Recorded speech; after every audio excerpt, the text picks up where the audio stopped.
a dream rules. This is someone else, I'm not myself, no. Hi ladies, I am getting ready to bake a couple of potatoes, and I thought I'd just turn on the camera, talk to y'all while I do it. I'm actually just coming from Costco, where I bought my 10-pound bag of potatoes. Little child, you should not be straining just to pick up 10 potatoes. It was the angle. It was the angle that made me strain, that's what it was. But went to Costco, y'all. Let me tell you what I got. I got some bacon. It was thick cut, I will admit that. I got the bacon, there's 2 packages of it. $15 for the bacon. I bought the Supreme Pizza with the cauliflower crust. That's pretty good, not bad.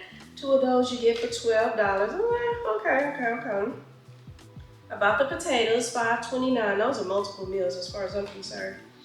I bought the eggs. Eggs are still high, but you know how it is. You get 2 dozen at Costco for $7.39. I bought the wing pack. That's $24.02. Yes, I count the 2 cents. And I bought the fresh roses, which they have a deal. You get 2 dozen roses for $15.99. They don't have baby's breath, but I kind of feel like the baby's breath shortens the span of my roses anyway, so I don't mind that at all. And then tax. All that came to $85.73 that I spent already at Costco. And I swear I didn't buy much. You got bacon, pizza, eggs, potatoes, wings, and roses. Half a dozen things cost me $85. And there was a guy there who works there. He was talking to me. And I think he said when he was a teenager, gas was like 99 cents a gallon. Glad he said that, because yeah. Plus I spent another $40 even actually, and the thing stopped itself. I don't know. That always makes me feel like some kind of good luck. Like it didn't stop at $39.99, $40.01. It literally stopped at 40 cents. What that means exactly, I don't know. But anywho, the man talking to me reminded me that I needed to get gas. But what was he talking about? He was just saying that gas was like 99 cents when he was a teenager. And he just thought, you know, the world is his, it's gonna go down. How many do I want? About 5? We'll do 5 for now. And maybe save some for later. Oh yeah, okay, that's right down the middle. 5 and 5 for the 10. But he was so surprised that gas actually never did go down like that. I put these in my pantry and grab my vinegar. But yeah, those days of cheap prices like that, I mean, those are forever gone. I don't think we'll ever see any, especially since we over there dropping bombs. As a matter of fact, wow, I'm glad I only paid $40. But that's a good thing about Rose. Every time I fill it up, I'd be hard pressed to even put $45 worth of gas in my car. So that's pretty good. And I do quite a bit of running. Speaking of which, I've been running around, you know, checking on my mom. And I don't know, for some reason I was like, it's hard to talk about it. And I don't want to talk about it because I feel like it brings all these emotions, and I definitely don't want to be that person coming on here complaining all the time, crying all the time. But I was talking to my girlfriend about it, and she was just saying, you never know, there could be other people who are also caregivers and they're going through something. And you know, I know that there is comfort sometimes in numbers. So that being the case, this might be another one of those videos that I end up starting and chunking, and or shall I say just deleting. But I don't know, it's hard. But I was just saying I do a lot of running around for my mother, whether it's going to pick up things for her, going to the bank, getting things signed, going to check on her herself. You know, the other day she had issues, and as part of the Alzheimer's, there's this paranoia that happens. Someone's stealing from them, someone's in the house may be bugged. Like, it's a lot of things that you have to, I don't know, I guess, deal with. And I hate saying the term deal with, because again, I have guilt even about that, because I know so many people have lost their mothers and they would love to have their mothers back. They would love to have this battle even to go through. And I do not want to dismiss that or take it lightly. But at the same time, I hope you're able to give me grace and understand that it is still a battle. Alzheimer's is a is a mean, evil, cruel disease. Like you have these glimpses where you think, okay, this is actually gonna be a good day. And then boom, before you even know it, the door is just slammed and that day is done. That's not happening. And we're starting to get more of those days and less of those prime times. So it's hard. And then there are times where you gotta take what you get and roll with it, laugh at it. I put too much stuff in here. I did. There we go. Let's move some of this around. And do the best you can. Like one case in point, again, along with that paranoia, my mother was saying that I only have long aluminum foil. I need that. I guess that tab would have been up to $90 had I gotten that. But she was talking about how someone is breaking into her house and stealing her things, and she gets very agitated. And yes, she's on different medications and things for that as well. But I mean, that's just part of the progression. That's part of the disease. That's just what it is. But this particular day, my daughter happened to be with me, and I'm smiling because honestly, y'all, you gotta take the laughs and the grins wherever you can. But she's there, and let me just say this, to kind of ease her mind, at one point, we have found mug shots off of Google. I guess you find anything on Google. And by we, I mean my daughter. She's the one that really found it.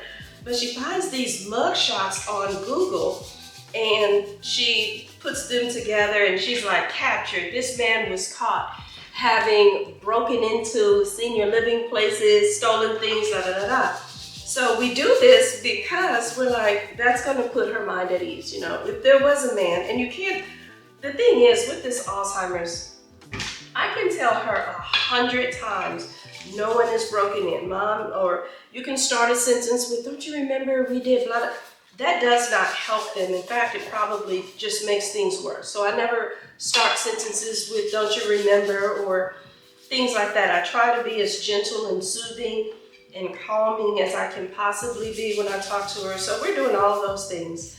But in addition to that, we go ahead and we make this sign about these men captured, having stolen from senior citizens. It goes on to talk about how now they have all these precautions. People have to be licensed, they have to be bonded in order to even go into the senior living place, da da da da. It always kills me how dirty this water is. But I'm one of those people who appreciates eating the skin as well. So I like to scrub my skins, get them all cleaned off, rinsed well, and then we go in and make it. But yeah, so we said all this stuff about he's been captured, da da da da. Bless her heart.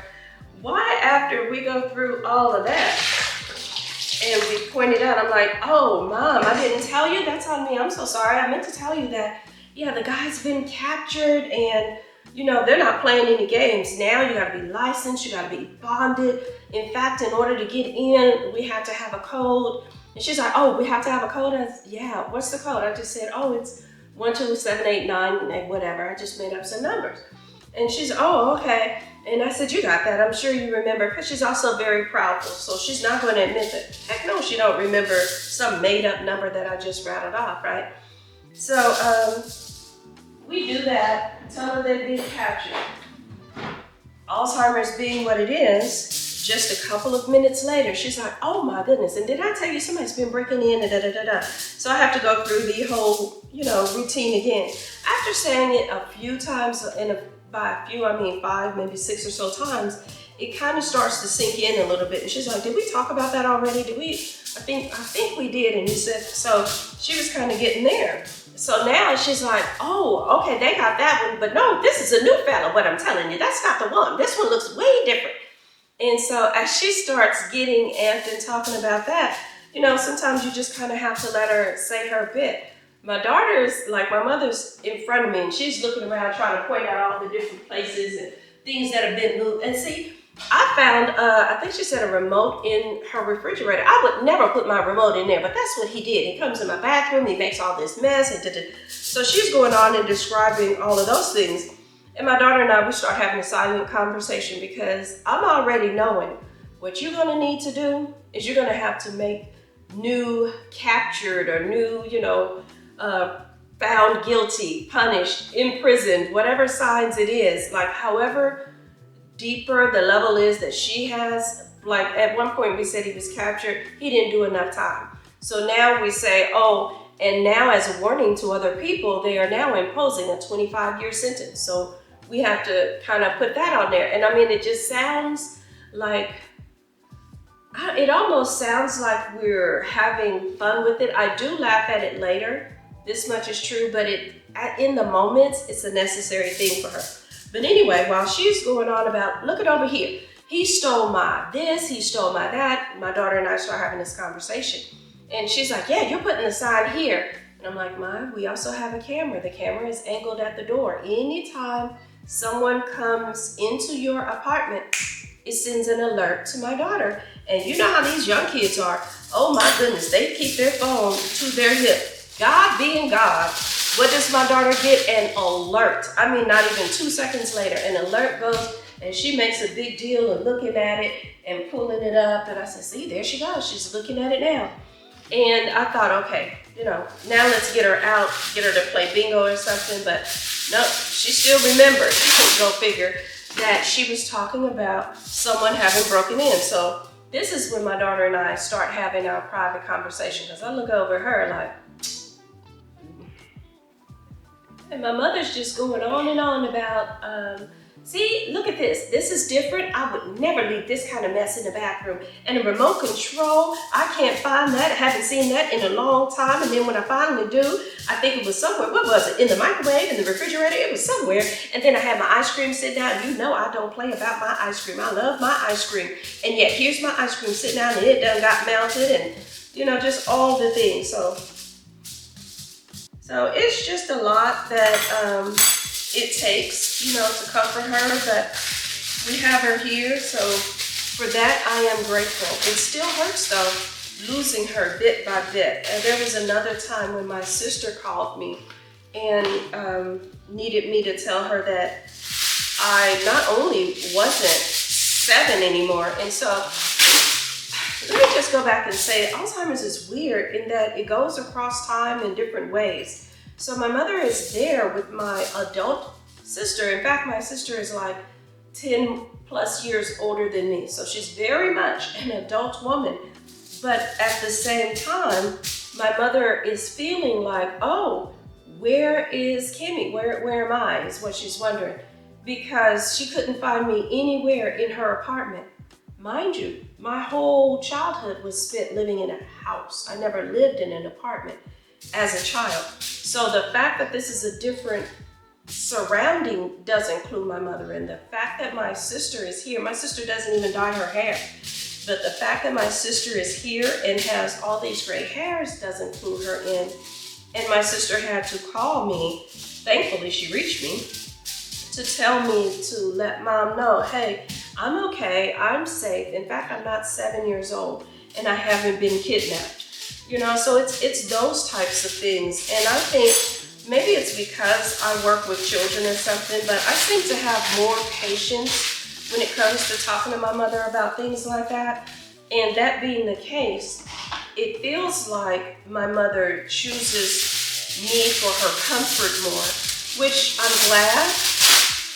I'm glad I can bring that level of comfort to her, but it also becomes exhaustive when you're the child who has to parent your parent, when you're the one who, she'd prefer I take her to the doctor. She'd prefer that I have a calming conversation with her. It's easier for her to take directions from me and things like that with regard to showering and all of that. Like, it's so strange because the person that I have now is not my mother for a lot of reasons, not just because of the Alzheimer's, but all because of the Alzheimer's at the same time. Like, sure, there's the memory thing, but the Alzheimer's and the age maybe, because I swear there are some other seniors there that are more with it, meaning if they have Alzheimer's or memory problems, theirs is not as advanced. And they don't be smelling all the freshest either. Like, is that something that just happens when people get older? And I try to dive into it for understanding. At first I thought, well, maybe she's afraid she's gonna slip and fall. So I got her this thing that helps her sit, take her shower. She's got a handheld. She's got all the things that would help her, but I don't know what that is. Please let me know. I mean, like, is that something I'm gonna have to be looking forward to when I get older? I'm not gonna want to shower? It's strange.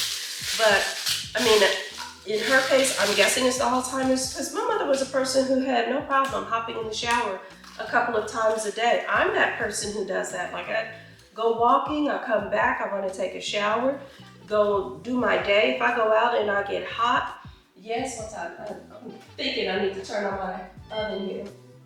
But if I get hot, I want to take a shower. Like, I don't want to even let that marinate as I move around my house or sit on my couch and stuff. So it's just, it's different. It's very different, but anywho, all of that to say that this thing called caregiving is hard, and it means that I need to take the time to do for myself. It's why I get flowers. It's, you know, just those little things, something as small as that, just bringing that little piece of beauty so that when I walk by, I see it, or when I turn over in my bed, I smell it. Things like that are important. So all of that to say, if you're someone who's also a caregiver, find the light in it that you can. I'll probably be judged to some degree for laughing at my mother's Alzheimer's, which definitely isn't what I'm doing. I'm making the best of it. I'm certainly laughing at some moments, because sometimes you gotta laugh to keep from crying. Like, that's just the whole truth. Throughout this Alzheimer's battle, I have been in circumstances and situations where I have talked to the staff in a less than friendly way, because they just, some, not all, but some just do not have the level of care that I believe they would have if it were them, if it were their grandmother, or something of that nature. So it means I have to be very hands-on. I have to do random drop-ins. I have to, you know, that's why I was talking about that $40 gas. My car gets by, thank goodness, because I do a lot of moving and shaking on what would be my vacation time. Multiple drop-ins, because a lot of times in these places they think, oh, you know, the family's been here today, and she might be bad. She might be here repeatedly. Thankfully, I have FMLA. So if I need to go before I go to work, I can. If there's something that pops up and I need to go during work hours, then again, I can. But it is important that if you have the time and ability, that you most certainly drop in on those places to let them know that, hey, this is somebody who is loved, this person is cared about, and we come in to see. Like, it's not enough that you tell us you're taking care. We want to see that she's taken care of. And if while I'm there, I see Mr. Johnson or Miss Smith or somebody also needs a little something, hey, I think they rang their bell, I think they did whatever. Because I hope that's not what's going on. Oh, no, that's not what goes on with your mom, not at all. We just, and not with any of them. We just have to, but I can only do so much, you know? So that's why I'm telling you, if you've got someone in those places, they all sing a good song. And the one thing I absolutely hate, because what's good about, I won't say what's good about Alzheimer's, I'll say what's helpful for those who have Alzheimer's is being in a familiar environment. So in these places, typically they eat at the same table, they eat with the same friends who are also eating at the same table and all of that. What hurts is that as I've seen a level of care that doesn't meet my expectation, had to move my mom. All of the places sing the same song. Oh, we have the highest level of care. Oh, our patients are of the utmost. Our clients are of the utmost. Our friends, whatever they say, our community is of the utmost. But the director might be saying that, but the workers who don't make the utmost money may not feel that way. Everywhere we've gone, they've been understaffed. There's been a high turnover. There's been all kinds of things. And so that means I need to keep getting familiar. Keep letting them know, hey, we're here, we're popping in, we're all the things. As a matter of fact, if you heard me say I have a camera in my mother's apartment, and I do. What I find interesting is that she moved apartments here recently, right? At her old apartment, they had a sign that said, what does it say? monitoring in progress or something like that. But anyway, it's letting them know that this family has a camera and does. But when we moved her apartments, again, the sign moved with her. As I'm walking by, I'm seeing no one else has that sign. I don't know if it's permissible in every state, but I know in the state of Missouri it definitely is. It's still a one-party consent state. So the fact that they have that sign that tells all the workers that there is a camera here, it just makes me wonder. Like, so what all are y'all doing in the common areas? Because there is a camera, but it's their camera. They have control of it. They're able, you know what I mean? So for ours, it's one where it alerts us to when people are moving, when there's something happening. But we can also go back and look at previous events. Like, my mother has fallen before. Well, how did she fall? How long was she there when she fell? How were the people when they responded? What was their sense of urgency? Like, all of that stuff is important stuff to me. And the camera isn't hidden, so it's not like we're doing it as a gotcha. We're just doing it as a, we watching? We you know, ain't no secrets here. We want you to know we're watching. So I just feel like things like that are important. What else did I want to say? Pop in, monitor, I don't know. It's just, it's hard. It's hard. So every little thing you can do to give yourself comfort, to bring beauty or whatever into your life, and to give your loved one comfort. Like, in a regular world, printing out those things would seem absolutely ridiculous. But in her world, in Mom's world, I mean, it brought her some level of comfort until it didn't, until we were on to the next phase. And so now, you know, we're looking for whatever else may comfort her. Sometimes that involves me going and looking under her bed, in her closet, in different areas, just to assure her. And again, it can be taxing, but as grateful as I am that she's here now, I still have to be mindful that I continue to pour into my own cup. I hope all of that makes sense. I don't know. But all that being said, I guess I'll put my little potatoes in my oven. Don't really know where I was going with that. Just kind of wanted to share a little bit of what's going on in my world. Sometimes people are like, where you been? Or I get emails and they're like, it's not your usual vlog. It's not whatever. My life isn't my usual life right now either. This is my new normal, my new life, I guess it is. And so hopefully you all are okay with me sharing some of this. Hopefully I'm okay with it. Because I don't know, I might edit this all out, trash it, and try to do a more upbeat vlog. I don't know. But in the meantime, this is life as I know it, and I'm signing off. See you later. These are dream rules. This is someone